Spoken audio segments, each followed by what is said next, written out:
I felt like once I got to the truth, my truth, and the truth that I discovered with nutrition, I felt like I could better serve not only my family, myself, my legacy, the next generations, but the people that I'm helping, I could better serve them with this more sustainable lifestyle.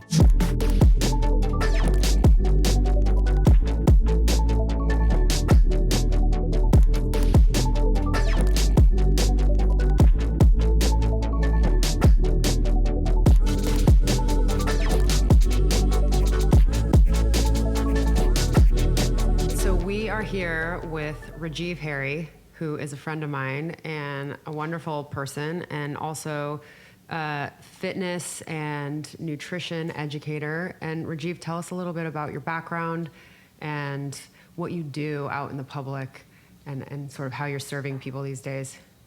Cool, yeah. Thanks for having me, both of you. I'm so excited to have you. Yeah, I'm excited to be here. I love the work that you all are doing, so I'm happy to contribute.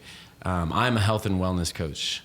I used to identify as a personal trainer, fitness coach, but there's so much more to it, right? There's so many layers to it, and I really like to focus on mindfulness, nutrition, as well as the fitness, and then how they all cohesively blend together. So I say a health and a wellness coach. Oh, you're speaking our language. Absolutely. That's all about the layers. Yeah, right? There's more depth to it. So. Right. You can't not address the mind. No, right? you can't. They're all interconnected. Right. We have to have the mind the mindset to sustain the healthy habits and those type of things. Right. Yep, the goals. Yeah. Yeah.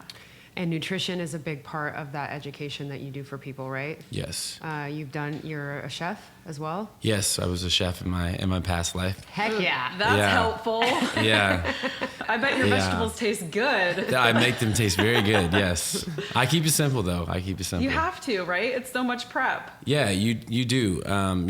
Cooking in restaurants to when I transitioned to eating healthy, like, I totally transformed my palate.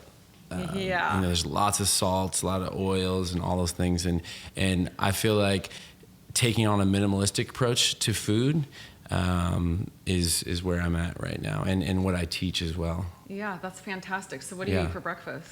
I eat oatmeal. Yeah. I eat berries? Oatmeal, blueberries, lots of seeds, flax seeds, hemp seeds. So I'm trying to get that plant-based protein. Yep. Lots of cinnamon. I love cinnamon. I use cinnamon as a sweetener. Yeah. Yeah. And you are an athlete. I am. So, and you eat all plant-based, so you follow a plant-based diet. I'm 100% plant-based. Yeah. Yes. And I think that scares the hell out of a lot of people. It does. They're like, how in the world can I be an athlete and train and get enough of the nutrients that I need to be able to be training full-time? Right. So how do you handle that? Well, first off, I feel like the general public, a lot of times we're not aware of what we actually need, because marketing from huge corporations and companies and industries are really dictating what we believe. Absolutely. Right, what we believe to be true without even trying it. So there's this other knowledge, this specialized knowledge that you have to go search for underneath things and dig for. And you really have to be intentional about that information that you're trying to get. And you can explore and try and experiment for yourself. And you'll realize that a lot of things that are promoted to us are in excess. Like, we don't need that much of a lot of the things that society has told us that we need, especially in the fitness world. And all the myths about protein, and that's the first thing people ask you. Well, how do you get your protein? Everybody's going to ask you that. Of course, yeah. And it's a good question. It is, but it's actually a simpler answer if you get to the source. Mm-hmm. So when you're thinking about prepping food, it's all plant-based. So you're thinking about, okay, where are you getting your protein? What other nutrients are you looking for in terms of not only training, but just having good energy? Because you talked about energy to sustain mindset and habits and healthy living. So where do you find that energy, and how do you incorporate that just in your cooking and all that? Yeah, so I'm always thinking balance, right? Mm-hmm. So, and I want to utilize my ingredients as best as I can.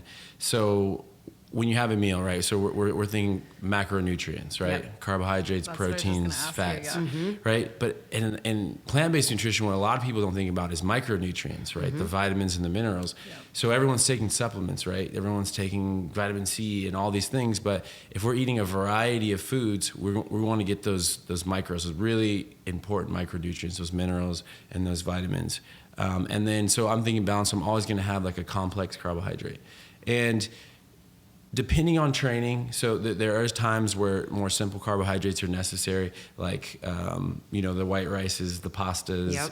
and those things. But I would say to maintain an even energy balance, I always stick with a complex carbohydrate. The glucose is gonna release slower. It's bound by fiber, so you're gonna have a slower digestive process. You're not gonna spike your insulin with simple carbohydrates, which More stable blood sugar. exactly. So I'm always thinking of complex carbohydrates. So quinoa is a complete protein, right? There's 9 essential amino acids in it. It's one of the most complete proteins you can eat. It's an amazing food, right? So quinoa is always a staple in meals of mine. You can do brown rice as well, high in dietary fiber. Dietary fiber is missing in the American diet. We know that. You know that what the RDA is 25 grams, and most people are not getting Even nearly that. Not enough. even 25 Yeah. grams. And a fun fact, like I think constipation is one of the most treated gastrointestinal issues across the country. Yeah. And that's crazy. That's a lack of fiber. That's a lack of water. That's what I was just Those are gonna say. simple Drink things. water, eat fiber. Right. So the Yes. answer is more simple, right? Yes. It's more simple than we think, right? Yeah. So, and constipation can lead to all kinds of toxins that are not being released in your body and different things. So,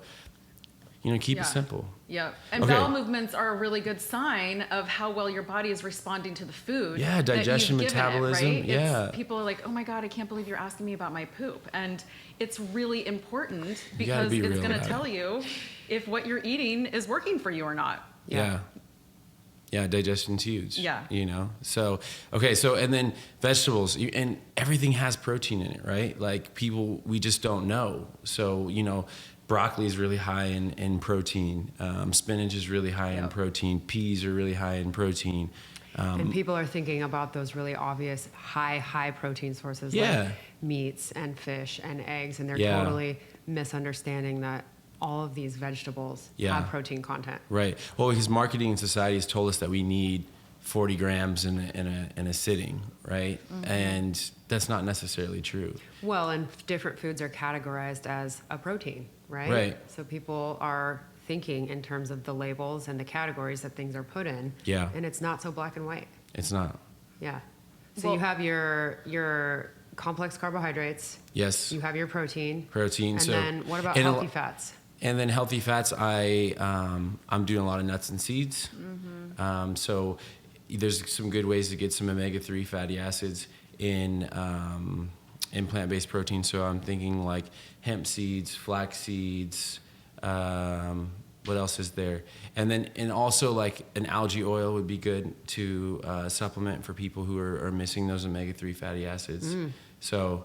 Well, and omega-3s are the ones that regulate inflammation, right? Versus Yes. omega-6s. And I think a lot of people don't know about that Yes. either. They think, oh, I'm eating nuts and it's a healthy fat, but it's an omega-6. Yes. So do you speak to your clients about that? I do. And there should be a healthy balance between omega-3 and omega-6. Absolutely. And in the Western world, our omega-6 content is way higher Way than higher. our omega-3. And people Right. think it's healthy, but it's not. Right, exactly. So in your does your family eat plant-based with you? A lot of them have, and a lot of them have transitioned. So my wife is plant-based. My daughter is plant-based. Okay. And my mom is plant-based, and my sister is for the majority. I'm working on my dad.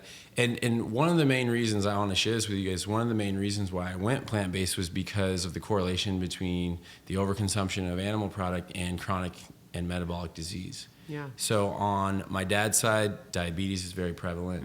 On my mom's side, diabetes is very prevalent.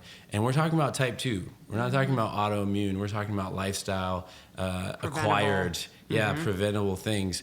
And, heart disease, stroke, all these things that, food is playing a role in.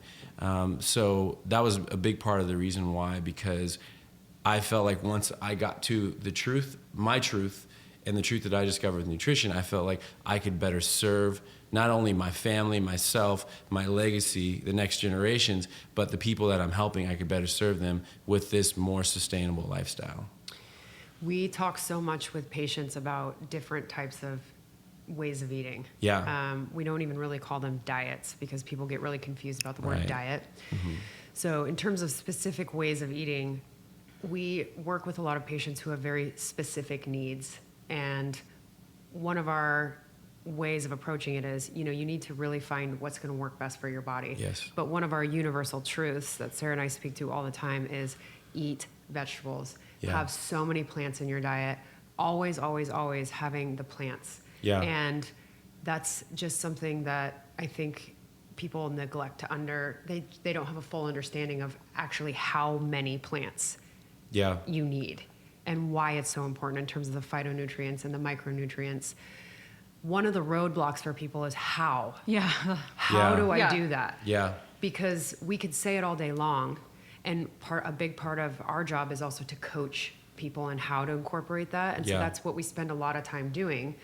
But speak to that, because you're talking about your family and your daughter and your wife. And, with family, that's a huge roadblock for people. How do I get my kids to eat this? Yeah. How do I arrange my routine so that I can be prepping food or preparing, plant-based meals? Yeah. So speak to that a little bit, because I know people struggle with that. Yeah, and I would say the first thing people need to do is they need to shift their mindset and their perspective away from what you are missing and then what you have the potential to gain with plant-based abundance nutrition. rather than right. lack. Because immediately people say, excuse me, they say, well, there's no meat. Like usually I just make, some rice, some vegetables, and some meat. So boring. And so they immediately say, well, if that's missing, then what am I going to have? And they're not thinking about what they're gaining.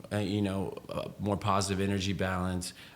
Preventative measure on some long-term, potential of chronic and metabolic disease. So they're thinking of what they're missing. So you're at a disadvantage. You have a roadblock right there. Yeah. When you are starting, you're in the kitchen, you have a bunch of plants in front of you, and you're starting to cook, and you're already at an immediate disadvantage because you're like, this is not going to taste good. Yeah. It's not going to taste good. What is this? Yeah. So switching the perspective, having an open mind, being open. Mm-hmm. And excuse me, I always tell people to eat for the way you want to feel. Yeah. Right? So we eat a lot of things. And I say we because I was a part of it. I'm not perfect, and I haven't always eaten perfect, and I still, have a balance of some certain things that aren't the best. But people.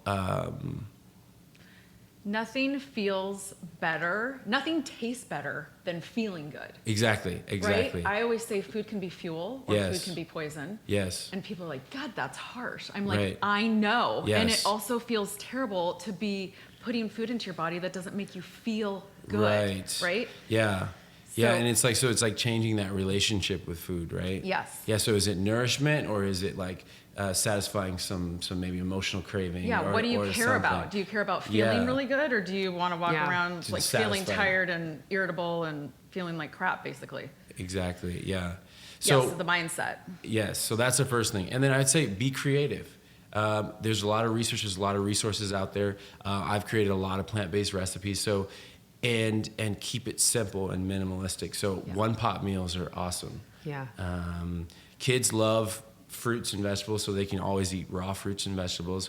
And then there's certain, muffins and pancakes you make. But a lot of the times they're healthier because you're using more of a complex starch. So there's a lot of muffins that I've made that have oats in them, right? Kids love oats for the most part. Yeah. Put some dried fruits in there, put some nuts in there, put some seeds in there, and then you can sweeten it with agave nectar or something. So it's like changing that flavor profile, right? So from white sugar to agave nectar, right?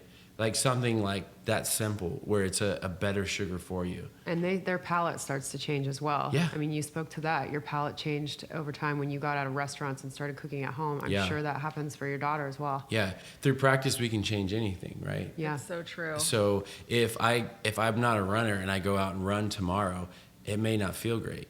Yeah. But in 6 months, I might be doing good. Yeah. But what's going to sustain me over 6 months? What's going to keep me practicing for 6 months, right? So maybe it's the it's because I know that there's benefit to this. I keep that in my mind, in my heart, that I know this will pay dividend over time. So I keep practicing, and then over time we incrementally progress, and then we can create that change in our mind, and then we feel better, we look better, we're more exuberant, energetic, enthusiastic. People are complimenting us because of the way we look or feel, or, oh, your energy's great today. And you're like, oh, thanks. Yeah. Confidence. It was momentum. The oatmeal. Thank you. Yeah. It was that agave nectar I threw in there. Yeah. And back to the mindset. I always say, which one's harder? Is it harder to go start running today? Yeah. And yes, that's really hard. Or is it hard to not feel good in your body and not be moving and not feeding yourself the right things? Yes. Both are hard. Yes. And you have to make a choice if you're going down this path or that path. You're exactly right. And so that's where the mindset piece of this whole equation of nutrition and fitness are so important. It is. You're exactly right. And I said this quote the other day. I was at a talk, and I said, your purpose has to be greater than the struggle. Yeah. So for me, when I came, and I want to share in a little bit, like, how I even switched over into plant-based, because it was a pretty dramatic switch. Yeah. But my purpose for being plant-based, it allowed me to get through anything that I was struggling with. It allowed me to get to not dwell on what I was missing. And what was that? So my purpose was longevity, sustainability, health. So my legacy, my family. Like, I want to be there. I want to be present for my family. I want to be healthy. I want to be energetic. I also want to be an example to them, and especially my daughter. And then I think about the people that I serve as a health coach, and I'm like, they deserve to know, and they deserve to have the best information to help them have a long-lasting, healthy, sustainable life, right? And then I think about chronic and metabolic disease, right? And the correlation between overconsumption of animal product, and the correlation was too heavy, and I was like, there's no way I can't overlook this. Yeah. So, and then my research in how we can combat, reverse, and overturn certain chronic metabolic disease, like diabetes, heart disease, which is the #1 killer in America, through plants, it was a no-brainer for me. And also ethical issues. My core values are honesty and truth. So I can't do the dishonesty and some of those big industries and organizations, and the dishonesty that they have told, not the world, but I'm speaking even just into our country, the American people, because as a culture, we're sick. Yeah. And we're making ourselves sick. Yeah, we're making ourselves sick, and the products and the things that they push, and paying for lobbying and to get certain foods in certain places and things like that.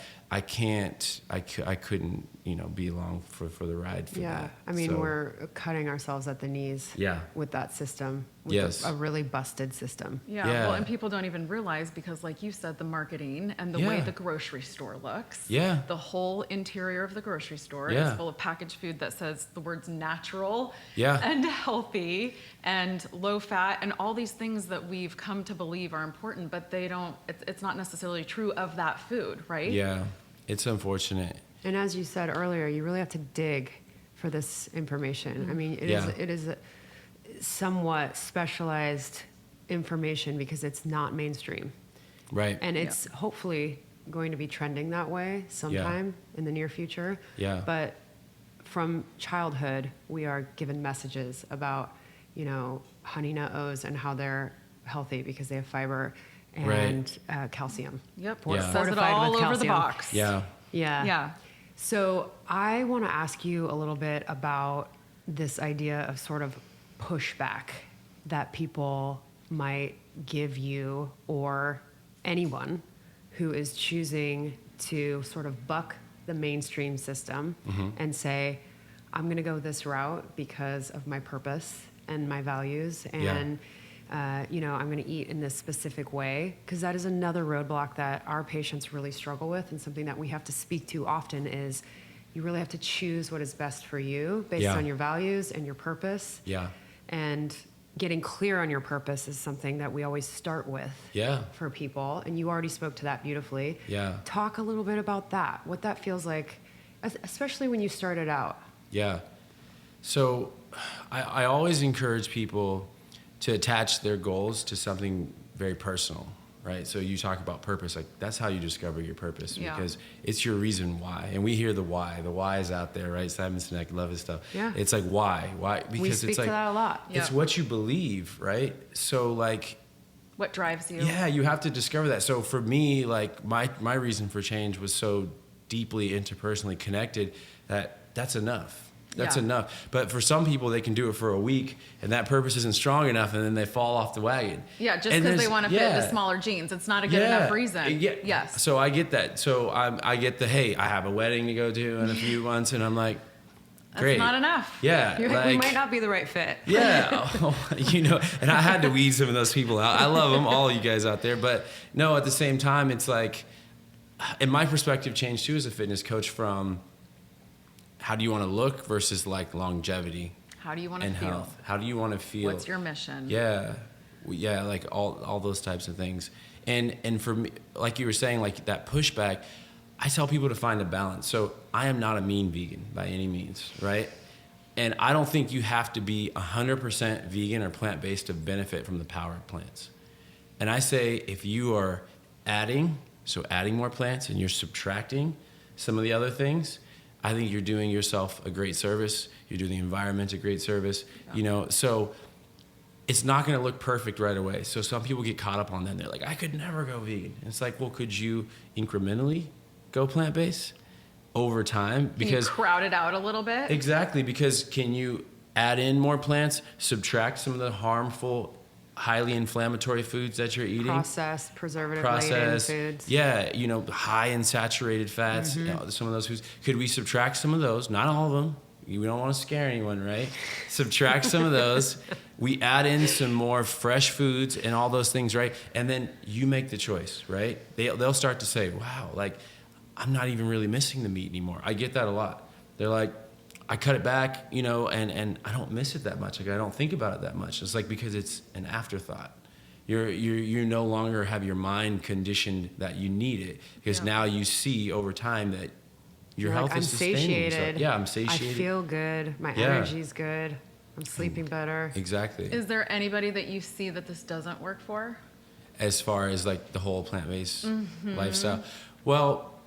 There are some people that have inflammatory markers with like legumes and beans and certain things like that. And a lot of people, and some of that is outside of my jurisdiction, right? Yeah. So like I'm not doing blood tests and seeing what they have these inflammatory markers are too. So with that, I tell them to go see a specialist, see a naturopathic doctor. Yeah. There are some ways that you can soak your grains, soak your legumes, and you can remove some of those lectins, some of those harmful things that can cause gastrointestinal issues, stomach issues.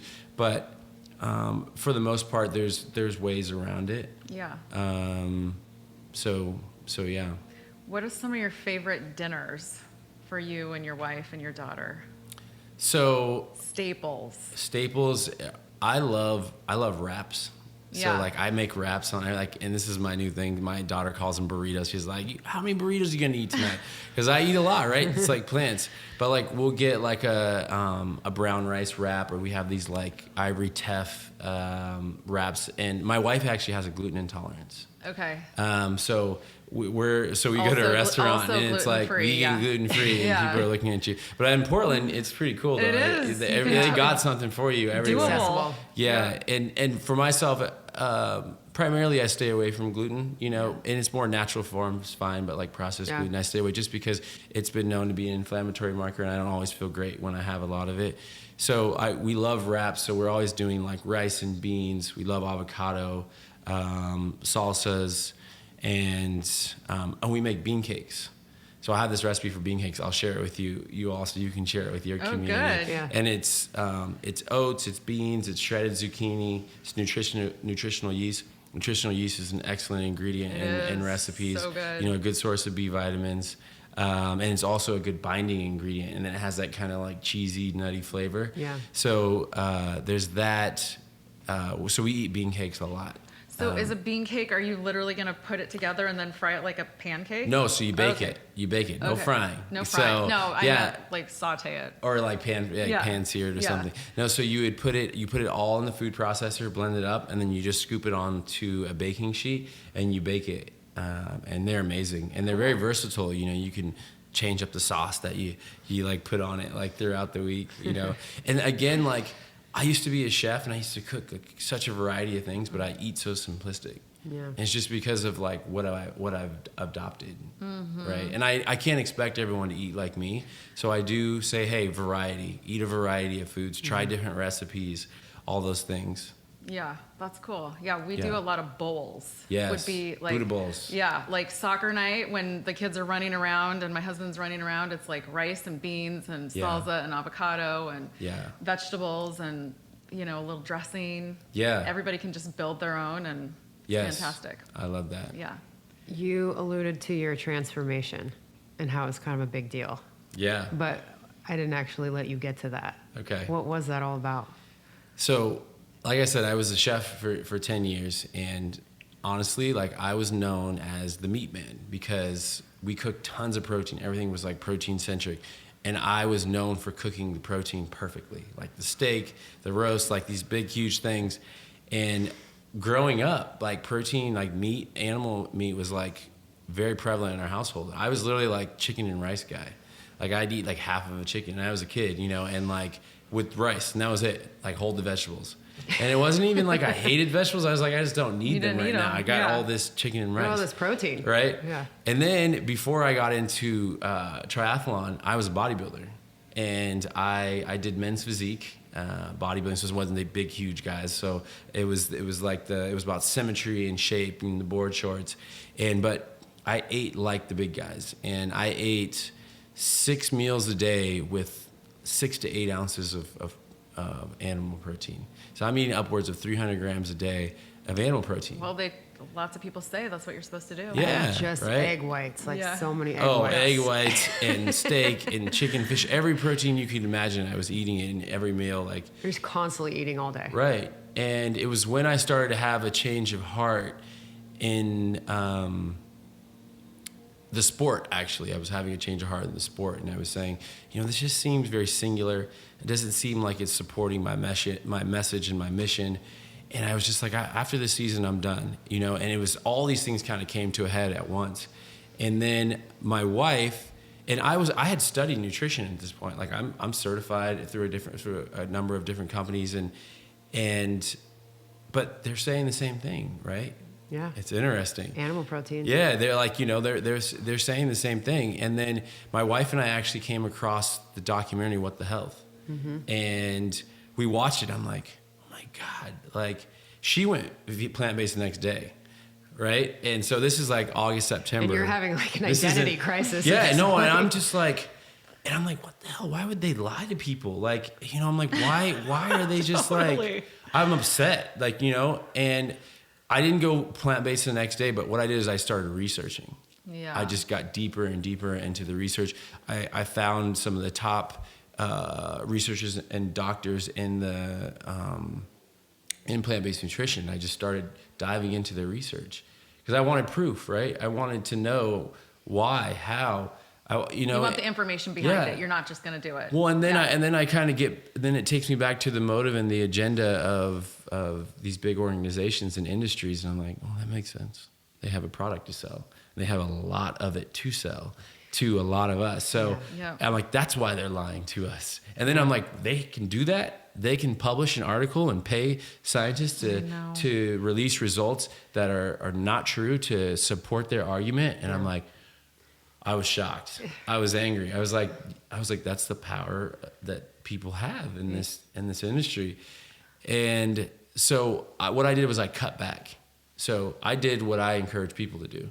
So I literally I went from 300 grams a day to 100. So that's probably like 2 meals of like a proteins, animal protein source.